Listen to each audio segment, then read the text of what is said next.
Information தியரின்னு நம்ம பார்ப்போம். ஸோ இன்ஃபர்மேஷன் தியரிங்கிறது அப்ளைட் மேத்தமேட்டிக்ஸ் அண்ட் எலக்ட்ரிக்கல் இன்ஜினியரிங்கோட ஒரு பிரான்ச்.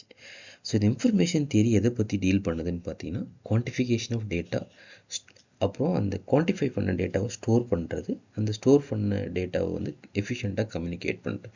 இந்த 3 விஷயமும் அடங்கின ஒரு தியரி தான் வந்து இன்ஃபர்மேஷன் தியரி. ஸோ இதை முதல்ல யார் ப்ரொப்போஸ் பண்ணுறாங்கன்னா, கிளாட் ஷெனான் வந்து 1948 அவரோட ரிசர்ச் ஆர்டிக்கலில் வந்து ப்ரப்போஸ் பண்ணுறாரு. அவரோட ரிசர்ச் ஆர்டிக்கலோட பேர் என்னன்னு பார்த்தீங்கன்னா, title a mathematical theory of communication அப்படிங்கிறது. ஸோ இன்னும் ஸ்பெசிஃபிக்காக இன்ஃபர்மேஷன் தியரினா என்னன்னு பார்க்கணுன்னு பார்த்தீங்கன்னா, ஒரு இன்ஃபர்மேஷனை குவான்டிஃபை பண்ணுறது. இந்த இன்ஃபர்மேஷனை ஒரு ப்ராசஸ் நடக்குது, அதில் நடக்கிற ஒரு சில பேராமீட்டர்ஸை வந்து குவான்டிஃபை பண்ணணும்.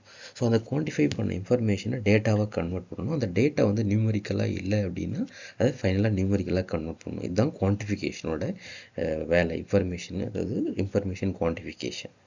ஸோ அப்புறம் அந்த இன்ஃபர்மேஷனை வந்து ஸ்டோர் பண்ணணும். ஸோ எதுக்குன்னா தேவையான நேரத்தில் அதை யூஸ் பண்ணுறதுக்காக. ஸோ அதுக்கு ரெண்டாவதாக அந்த இன்ஃபர்மேஷனை ஸ்டோர் பண்ணுறோம்.